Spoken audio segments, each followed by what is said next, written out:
everybody for being here tonight. I'm here as you are. I'm here to get some rewards and also to get inspiration as for myself in my own deen. Because no one's perfect, and we're always looking for that extra edge in our deen to make it better for ourselves.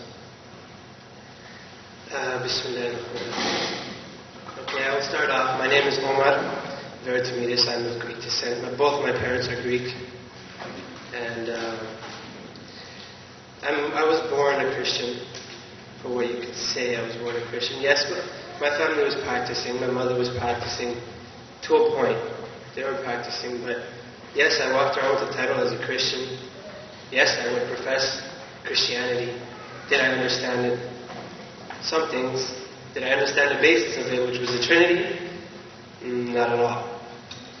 It was a complete mystery. Anyway, I'll start off with my childhood.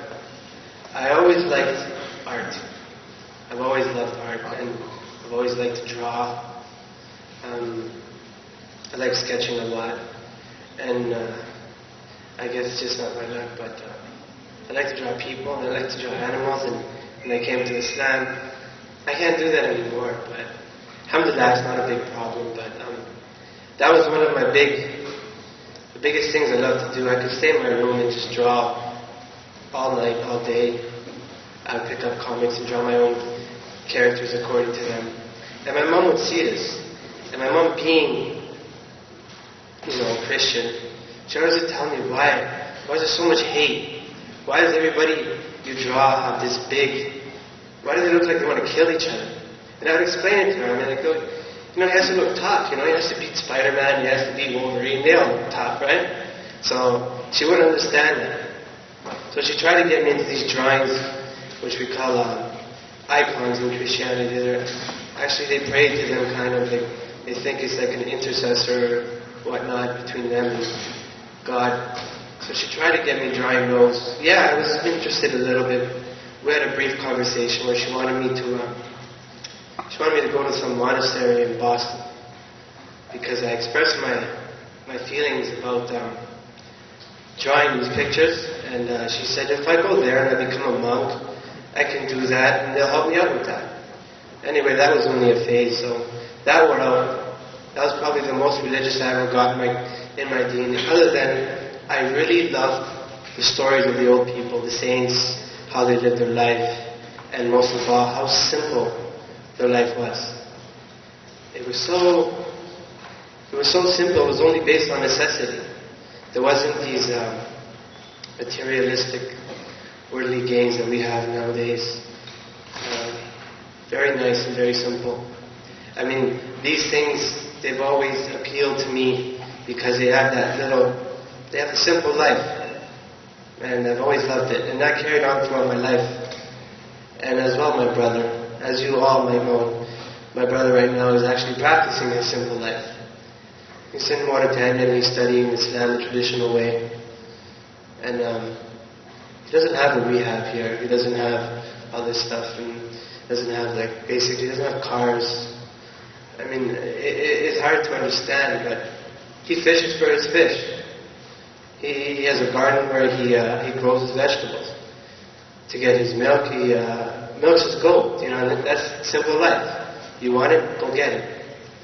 You want it, go do it. You don't have to go buy it. He doesn't really have all these luxuries. He could if he wants, but that's the life he chooses. And I understand him in many ways, because I also love that life. But alhamdulillah, I don't really have the means right now to pursue that same life. So that's my Christian ways. I can talk to you now about how I came to Islam. It was merely I wasn't looking for it. I found out my little sister accepted Islam. And I wasn't really home in those days. I was out gaining my materialistic things. My gold watches, my nice clothing, expensive clothing. I was out clubbing. I wasn't too much in the clubbing scene, but I liked the after parties and so on. But forget all that. It's not even the point. It's not what I'm here to talk to you. Oh yes. my sister and when she accepted Islam. Well, I just heard hearsay, and I heard that my sister was out debating about Christianity and Islam, but I wasn't really around. And then when I found out, I got furious. That thing, she joined the new club, but she doesn't know what she is doing. She's also my younger sister as well, so it's kind of family. But yeah, I got really furious, and I wanted to know where was it that it happened, what was it saying, what was going on. It was in a local area, and I ended up going. But as I said, I went and I didn't really have a foundation. If you don't have a foundation, then you pretty much don't do anything.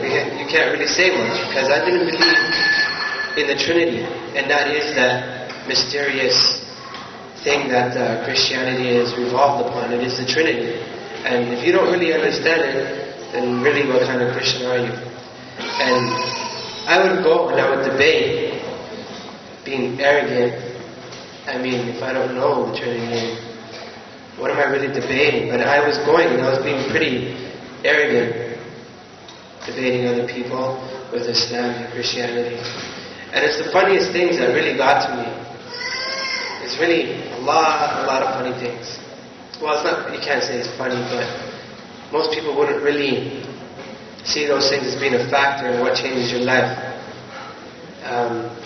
A lot of the rules, and especially, obviously, the oneness and the uniqueness of Allah in Christianity is just not there. The uniqueness and the oneness of Allah is a big thing. I developed a conscience. I guess I always really had a conscience, even though sometimes I did otherwise, but we're human, you know, but still it's not an excuse. But I had a conscience, and I always thought, from as far as I can remember, that always there is God, Allah, watching me. Whatever I'm doing, He is really watching me.